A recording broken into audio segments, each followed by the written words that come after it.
Your gift can be anything. You can't look at it as simply running, jumping, singing, and dancing. But I'll tell you one thing, your gift is the thing that you do the absolute best with the least amount of effort. For me, it was comedy. So once you identify it, then that's the beginning of it.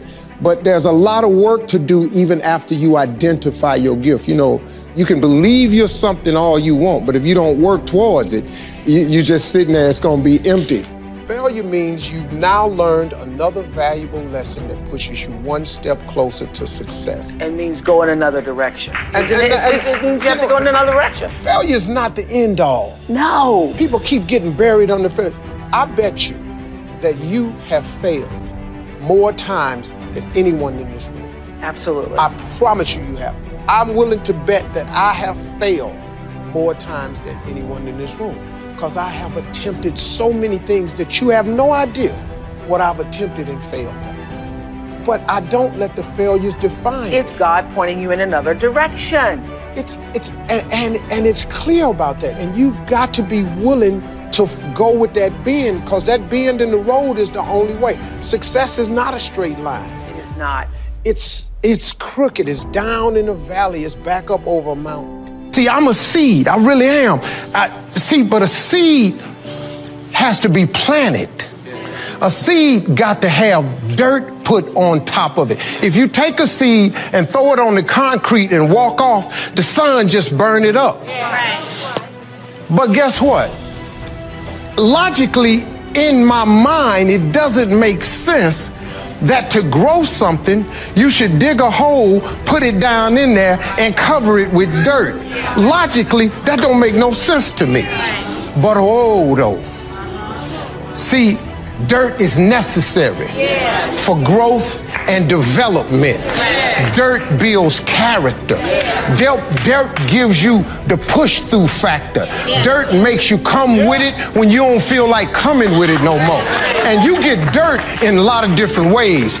All of y'all that had dirt thrown on you. And dirt ain't always what you want. It's somebody talking about you down on your job. It's somebody accusing you of something that you didn't do. It's somebody telling you you ain't gonna make it. It's somebody sharing information about you that ain't true. That everybody get dirt put on them. But see, when you getting put under that stress, please know God is always working. Kirk Franklin's song, God is always working, so I smile. Because I know he back there. See, that dirt builds character in you. When they talking about you, it teaches you to withstand it.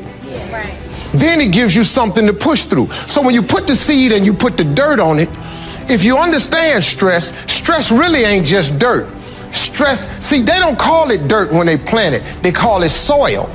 Because, see, soil has nutrients in it. What the nutrients, when people talking about you, dogging you, lying on you, backbiting, stealing from you, talking about you, they're actually putting nutrients in you. They're building character. You got character now. Now the seed, if they put a camera under the ground, you'd have seen the seed sprout open and start coming through the dirt. Because the dirt is necessary so you can prove yourself. You know, if you don't really want to be, everything you see above ground that blossoms and plants and grows and that's beautiful, it was underground one time.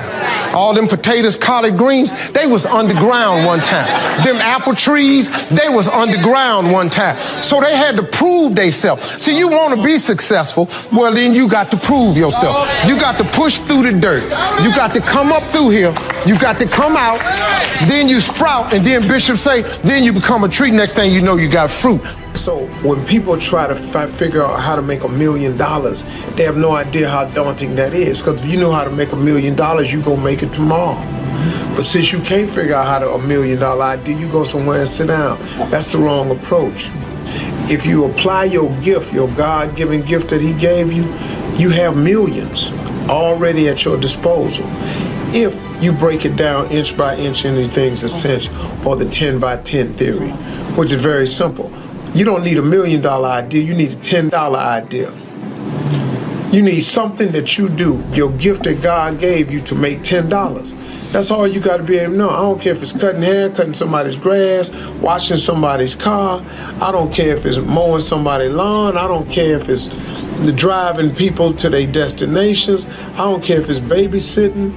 I don't care if it's baking cookies or pie. You have some braiding somebody's hair. You have something that you can do so well that someone will give you $10 for it. Write my paper for me.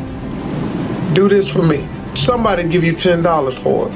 Once they give you $10, all you got to do is whatever you did to get that 10, do it 10 more times. You now, my friend, have $100. You have $100 simply because you took a $10 idea and you did it 10 times. Well, guess what?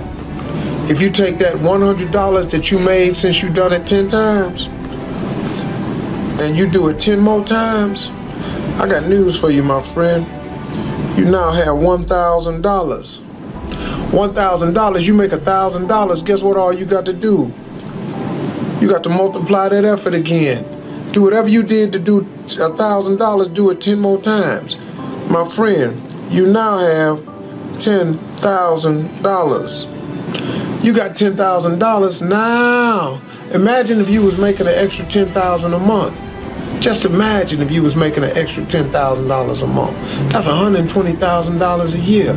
But I got news for you, my friend. Whatever you did, whatever it took to make yourself $10,000, all you got to do is do it 10 more times. 10 more times, my friend. You now have $100,000. I got some news for you now. If you can make $100,000, you're just a step away from being a millionaire, man. Because now you hire a few more people to help you out, that you can do portions of what you do, so you can duplicate that effort. And one more time, just one more time, do it 10 times. Man, that sounds hard. It is hard. But what else you got to do? What, you gonna stop at the 100,000? All you gotta do is duplicate your efforts by 10. You duplicate your efforts by 10 times 100,000. Welcome to the club, my friends. You are now a millionaire. Congratulations. You became a millionaire with a $10 idea. So stop bogging yourself down trying to figure out how to make $1 million. Do what you can do to make $10. And then do the 10 by 10 theory. Inch by inch, anything's a cinch. One of my weak points in my personal life is I don't like technical stuff. So even though I have to be on Twitter and Instagram and Facebook, I don't care for that. So guess what? I find somebody who loves to do that. You know, I find somebody who has a strength where I will have a weakness, and I partner with them. All you're trying to do is get to the goal.